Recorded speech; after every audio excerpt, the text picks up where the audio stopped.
And hello everybody, welcome back to the channel guys. As always, please do smash that like button and subscribe to the channel for daily Rangers content. Guys, in today's video we are going to be going over all the latest Rangers news from the last 24 hours. That actually includes a bit of transfer news. Yes, it is mid-April, but we're still going to be discussing it, bring it to the table and seeing if it's going to happen or if it's not going to happen. And anything after the weekend's result, I like to try and get my hopes up a little bit. So we'll discuss all of that in today's video. I'm not going to speak about Ross County. I'm not going to keep bringing the doom and gloom. As stated, we've done a lot of videos covering that, and I don't really want to bring myself down too much anymore. And as always, guys, our focus now turns onto the game against Dundee at Dens Park or McDermott Park on Wednesday. Yesterday, of course, you would have heard the announcement by now that, of course, there is a contingency plan in place should the game not go ahead at Dens Park.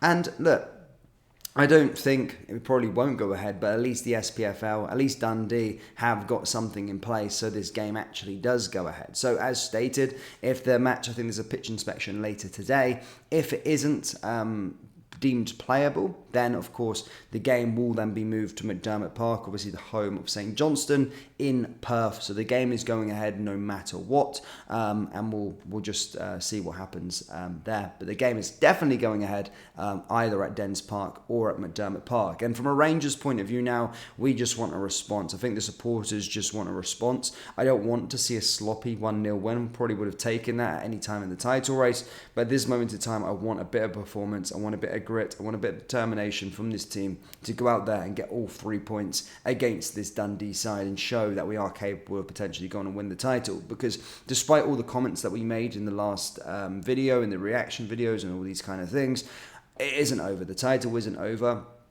And yes, I did throw my toys out to the pram. I did. I was hurt. I was very, very angry. But as stated, you always come back. You always start to begin to be a bit more hopeful when the next game comes around. That's the roller coaster that is being a Rangers fan. And I'm hoping, of course, we can get the job done against Dundee, and then we can take it from there. We can count our chickens and see where we're at, and then hopefully build a bit of hope and go on and win this title and potentially go on and win this treble. So let's find out. But it all starts in that game against Dundee, and a win is something that is definitely needed. Now, in terms of actual today's substance of today's video, in terms of sort of transfer news, as I say, take a little look at a different direction and discuss something else other than the doom and gloom that has been at Rangers over this last few days. And something that we've already spoke about on this channel a lot, to be fair. Ever since, of course, Michael Beale was given a blank checkbook and went around parading the place, signing loads of random players and spending shit tons of money that basically did us no favours whatsoever.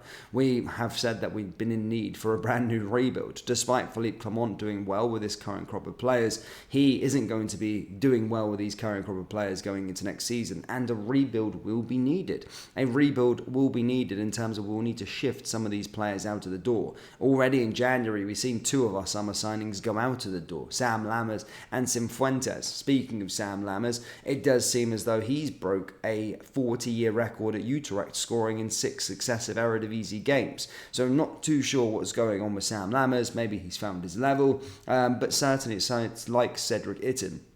Some people might make the comparison and go, well, Cedric Itten scored goals whilst he was at eBay, Young Boys in Switzerland, but when he was at Rangers, he wasn't scoring, and we knew what it was like to watch him. So Sam Lammers' situation can't be repeated, and just because he's scoring now at Utrecht, we can't take a punt on him at Ibrox next season. He's just simply not good enough, and we need to look for a player that fits our model and our situation. And in this summer, under our new sporting director, we are going to be going into the market and looking for different signings and looking for different sort of players. Now, we have got a bit of transfer news again from a couple of different sources. Now, again, look, I put a bit of an amber light on this one in terms of reputability, in terms of it's not your Fabrizio Romano's, it's not the kind of your closest sources to Rangers, but it's those kind of, media sources that run stories around the place. And the reason why I do believe there's a bit of interest in there is because he's a kind of player that Rangers and Celtic would kind of go for. Now, And what we're getting told, or I'm getting told, what I'm reading, is that Rangers are interested in signing 23-year-old Armenia midfielder who plays for Kransador, Edouard Spertian. Rangers head of recruitment reportedly. Niels Koepen has been in contact with his agent for a possible summer switch. Ajax were a club that were trying to sign him last summer, and there was a fee touted to be around 10 million euros at the time. Don't panic. His contract does expire next summer, so will be available for a lot cheaper, something in the region of 4 to 5 million pounds. Now, again, this signing, as I said, I'm not too sure. As stated, report stating contact has been made with the agent, and that could be rightfully so. We'll certainly find out as the weeks go on. But why I see there being a bit of truth in this one is because this is a signing that kind of Rangers would go for. The profile, a Niels Koepen signing. Ajax was sort of interested in him. So you see the market when Niels Koepen is kind of looking at. He's going for those young, hungry, with high ceiling midfielders, players, whatever. And he certainly got it. Ajax are a side that have a great recruitment strategy and a side that actually did put in a 10 million euro offer back in the last summer. So someone that would fit this new kind of transfer strategy that we've currently got, this young, hungry sort of players. And of course, as always, we're always kind of linked to the same players as Celtic. So Celtic were linked to this player around 3 or 4 weeks ago. And the thing with the old firm is now we've kind of got the same budget, we've got kind of the same prices that we can pay for players, and we kind of always get linked to the same pool of players, and we have the same sort of area of players where we will actually go and get signings. So yeah, being linked to him, this is from a couple of different sources, and some even say contact has been made. As I said, plays in for Kransador, is Armenian, and yeah, 23 years old, is going into the final year of his contract this summer, so could be available for even cheaper. Look,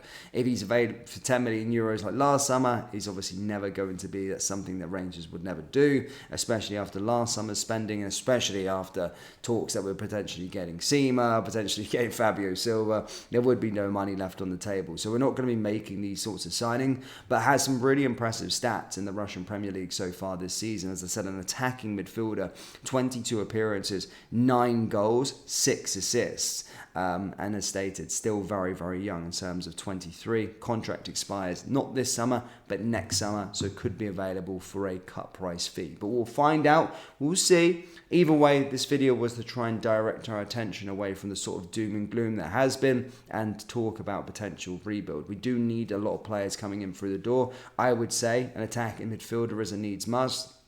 I would say fullbacks are a needs must. I would say another centre-back is a needs must. I would also say strikers are a needs must. We need a few signings this summer transfer window, and this is the first name being linked at this moment in time. But Rangers fans, do let me know your thoughts on this one. How many players do we actually need to sign in the summer transfer window? Again, let me know down there in the comments. Hit the like button, hit the subscribe button, and I'll see you all next time. Take care. Peace.